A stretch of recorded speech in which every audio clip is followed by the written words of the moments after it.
हम कहां जाएंगे फिर? एहतजाज नहीं करेंगे तो क्या करेंगे? और यही एहतजाज, पुरअमन एहतजाज, मेरा ईन मेरा कानून मुझे इजाजत देता है, मैं करूंगा, मैं निकलूंगा। जब आपका ये रवैया होगा, आपको पाकिस्तान की फिक्र ही नहीं होगी। आप एक सियासी पार्टी को, जो पाकिस्तान की सबसे बड़ी सियासी पार्टी है, उसको मुसलसल दीवार से लगाओगे तो हमारे पास कौन सा ऑप्शन रहता है?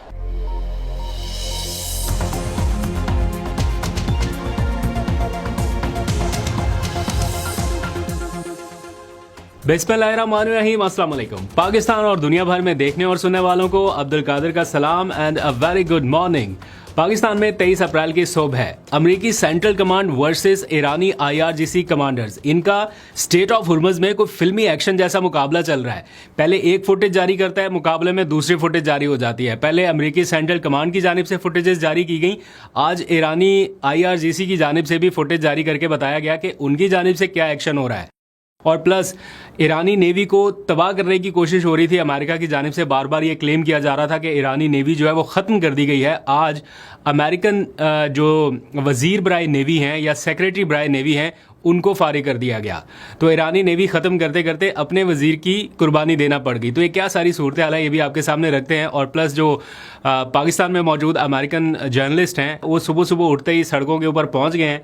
उन्होंने एक बार फिर से बताना शुरू कर दिया कि उनके पास मुज़ाकरात के हवाले से नई इन्फॉर्मेशन क्या है, क्या वो बता रहे हैं, इसकी भी तफसीलात शामिल करते हैं। लेकिन पहले थोड़ी सी बात कर लेते हैं सियासी सूरत हाल के ऊपर, क्योंकि कल सुहेल आफरीदी ने अवामी असम्बली लगाई, उसके बाद उनके खिताब की अब फुटेज भी सामने आ चुकी है, जिसमें वो दावा कर रहे हैं कि अब हर सूरत एहतजाज होगा, उनके पास ऑप्शंस ख़त्म हो चुके हैं। तो क्या उन्होंने दावे किए हैं और किस तरह से वो अपने दावों को साबित कर सकते हैं, इस पर बात करते हैं।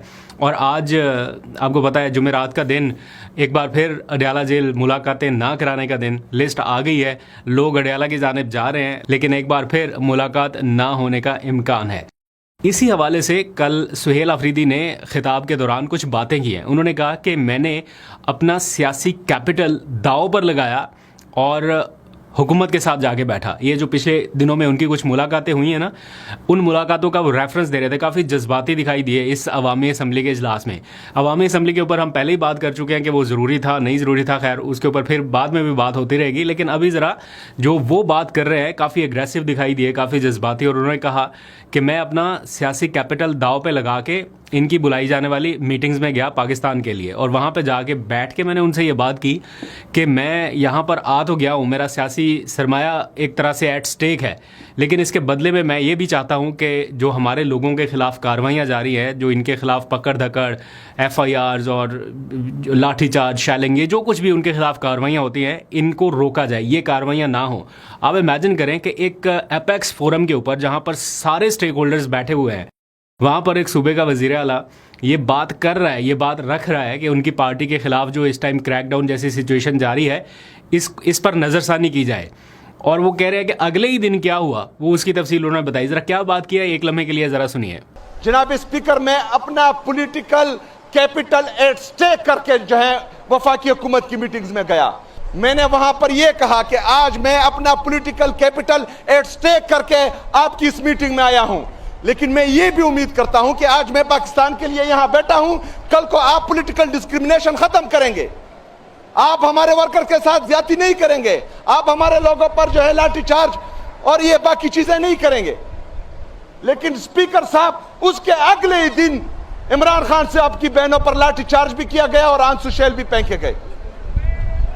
तो सुहेल आफरीदी और पाकिस्तान तहरीक इंसाफ के जिम्मेदारों का अक्सर मौक़ों पर यह बयान देना कि क्या कुर्बानी सिर्फ हमने ही देनी है या डिमांड सिर्फ हमने ही पूरी करनी है, ये किसी हद तक जायज़ है कि आप हर बार एक्सपेक्ट PTI से करते हैं, या हर बार ये कहा जाता है कि इनको इस मौके पे साथ बैठना चाहिए, इनको इस मौके पे ये करना चाहिए, इनको इस मौके पे इससे पीछे हटना चाहिए, जल्द से मनसूख करने चाहिए, इजलास में जाना चाहिए, ये तरह तरह की चीज़ें जो है वो हम सुनते हैं और ये होता भी आ रहा है। वो इजलास में भी जाके बैठे, एक बार नहीं 2 बार जाके बैठे, नेशनल यूनिटी का मैसेज दिया, जलसा मनसूख किया तब भी एक नेशनल यूनिटी का मैसेज दिया, और भी कई मौक़ों के ऊपर उन्होंने साबित करने की कोशिश की है।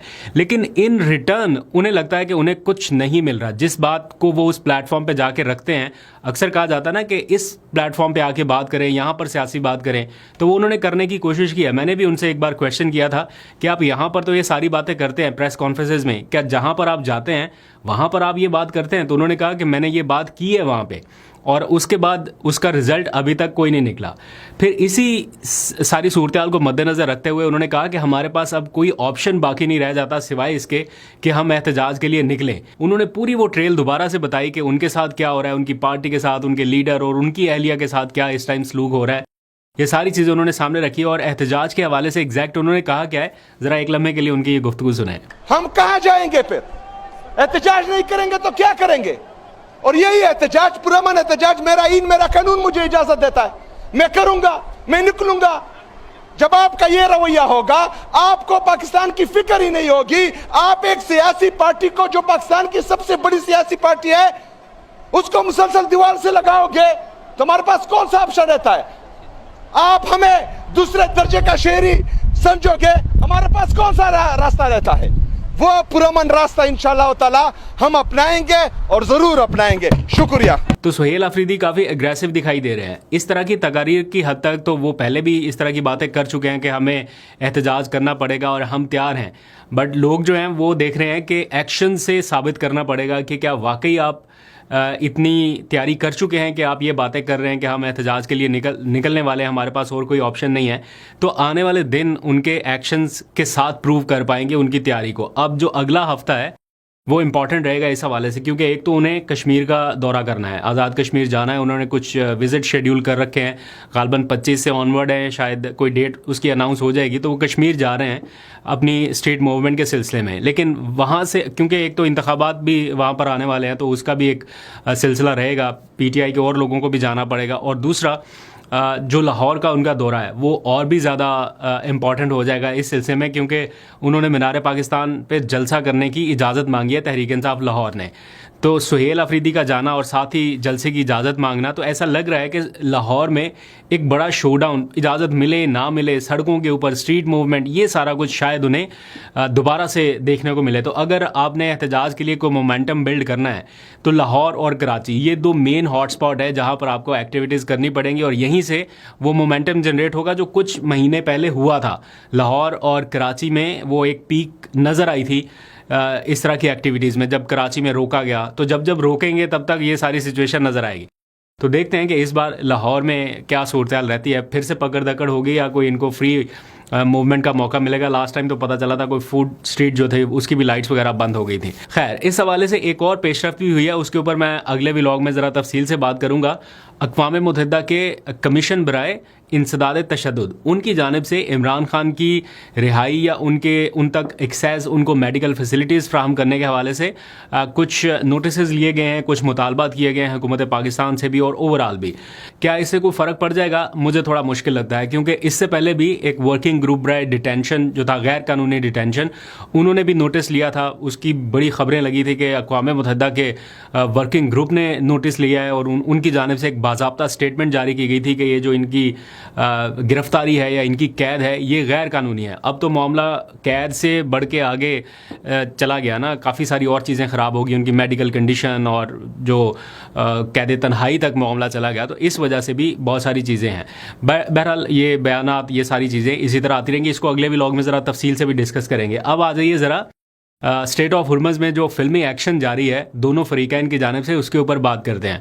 आपको पता है पहले अमेरिकन जो सेंट्रल कमांड है उनकी जानिब से बताया गया कि उन्होंने ईरानी शिप को कब्ज़े में ले लिया। उसकी बाकायदा फुटेजेस जारी की गई और बताया गया कि ये शिप जो है वो चाइना से आ रही थी, और फिर पता चला कि इसमें कुछ ख़ास चीज़ें थी जो सीज़ कर ली गई हैं, पकड़ ली गई हैं, कब्ज़े में ले लिया अमेरिकन गवर्नमेंट ने या एडमिनिस्ट्रेशन ने, और फिर उसकी तलाशी वगैरह का सिलसिला भी जारी था। अब उसके बाद जवाबी एक्शन किया ईरानी IRGC ने। IRGC के कमांडर्स ने